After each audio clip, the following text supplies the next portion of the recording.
Si vous apprenez le français, c'est avant tout pour communiquer avec ceux qui le parlent, n'est-ce pas? Mais pour cela, encore faut-il savoir comment engager la conversation avec eux.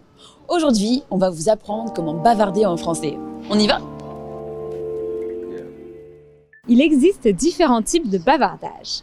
Il peut s'agir de parler à des inconnus dans des lieux publics. On privilégie alors des sujets légers et généraux. Pour engager la conversation, on peut parler de la situation dans laquelle on se trouve.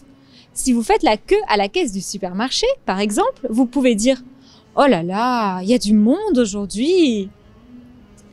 On peut aussi lancer une conversation à l'arrêt de bus, comme cela. « Il en met du temps à arriver !» Oui, ça fait 1 heure que j'attends et je suis sûre que le prochain qui va arriver va être bondé. Vous le prenez souvent, ce bus? Mais oui, tous les jours. Et il est souvent en retard comme ça? Mais non, jamais. Je sais pas ce qui se passe. Il est peut-être coincé dans les bouchons? Je sais pas, ou alors il y a eu un accident. Ou peut-être une grève? Une grève? Ça, j'en ai pas entendu parler. Parler des grèves ou de tout autre sujet d'actualité, c'est aussi un moyen efficace d'engager une conversation.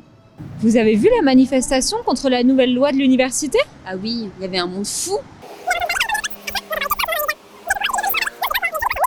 Vous avez entendu parler de la réforme des retraites? Ah ça, on n'entend parler que de ça en ce moment dans les médias. Vous êtes au courant du pic de pollution à Paris? Non, j'étais pas au courant, mais vous savez quoi, ça m'étonne pas. Si vous craignez de vous engager en terrain glissant en parlant de l'actualité, vous pouvez aussi opter pour la prudence et parler plutôt de la météo. Au moins, on a de la chance, il ne pleut pas aujourd'hui. Oui, c'est vrai, ça fait du bien d'avoir un peu de soleil. J'espère que ça va durer. Je ne pense pas, ils annoncent une tempête pour la semaine prochaine. Une tempête? J'espère qu'au moins il ne fera pas trop froid. Je crois que les températures vont baisser. Moi qui croyais que le printemps arrivait. C'est vrai que c'est sympa de parler de la météo pour passer le temps en attendant le bus ou combler un silence gênant dans un ascenseur, mais il existe aussi des situations dans lesquelles le bavardage peut devenir un peu plus personnel. Si vous arrivez dans une nouvelle école, si vous commencez un nouveau travail, ou si vous rencontrez des amis d'amis à une soirée, par exemple. Vous serez sûrement amené à revoir les personnes rencontrées dans ces contextes. Vous pouvez donc oser lancer la conversation avec des questions un peu moins générales. Et bien pour briser la glace, il est toujours plus facile de commencer avec un petit commentaire anodin. Pas mal ce vin, non? Il est super bon, ouais. J'en suis à mon 2e verre, il faut que je fasse attention. Moi aussi, je dois pas trop boire, je me lève tôt demain matin pour le boulot. Ah ouais? Tu travailles dans quoi? Vous voyez, la conversation a été habilement orientée vers un sujet un peu plus personnel que le goût du vin. Je suis biologiste dans un labo. Oh, ça a l'air intéressant. Oui, c'est sympa, mais j'ai des horaires de dingue, c'est hyper fatigant. Et toi, tu fais quoi dans la vie? Mais moi, je suis encore étudiante. Étudiante en quoi? En communication digitale. Et c'est pour faire quoi plus tard? Pour travailler dans les agences de communication ou gérer les réseaux sociaux des entreprises. Ah, c'est cool, tu vas être payé pour être sur Twitter en fait. Voilà, exactement. Ah, c'est sympa. Vous apprenez beaucoup grâce à nos vidéos, mais vous trouvez que vous manquez un peu de pratique? Si vous vous inscrivez à notre Community Membership sur Patreon, vous aurez accès à une plateforme de chat pour discuter en français quotidiennement avec nous et d'autres apprenants. Nous nous retrouvons aussi sur Zoom 1 fois par mois pour discuter en direct. Vous l'avez compris, poser des questions sur les études ou le travail de la personne avec qui vous engagez la conversation, c'est la base. N'hésitez pas à apprendre ces questions par cœur pour les utiliser au moment opportun. Vous faites quoi dans la vie? Qu'est-ce que tu fais comme études? Tu travailles dans quoi? Vous travaillez où? Tu fais des études ou tu bosses? Tu es étudiant en quoi?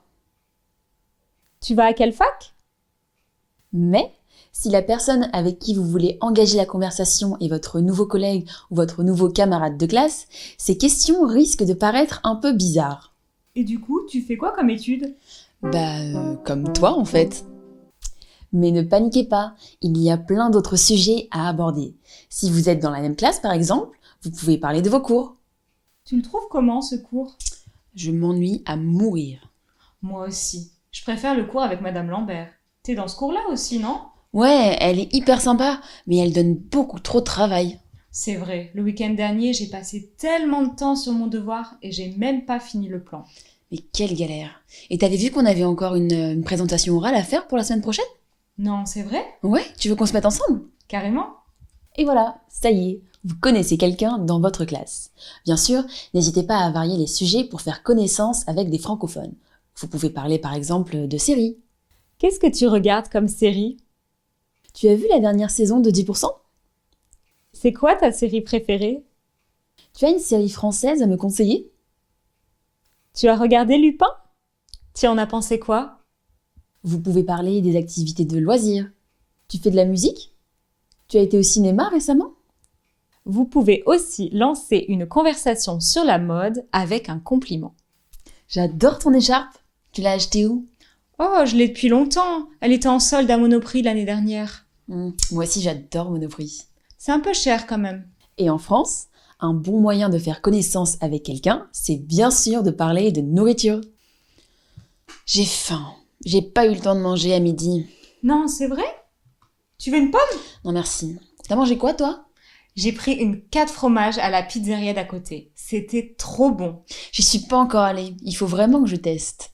Je te conseille vraiment de prendre la 4 fromages. C'est pas cher, c'est hyper copieux.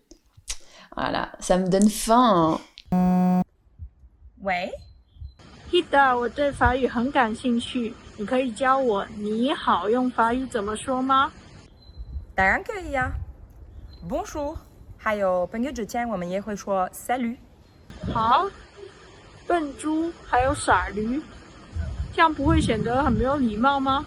不是，注意经过的发音，是 Bonjour 和 Salut 才对。大家也不想因为法语发音的问题而让别人产生误会吧？那就欢迎加入 Easy French 的大家庭，成为 Patreon 的移民会员吧。相关链接就在资讯栏。最后，祝各位朋友元宵节愉快。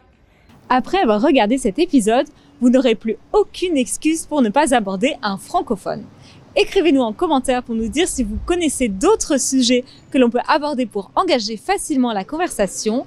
Et si vous avez déjà expérimenté le small talk en France, n'hésitez pas à nous partager votre expérience dans les commentaires. Likez la vidéo et abonnez-vous à notre chaîne. À bientôt!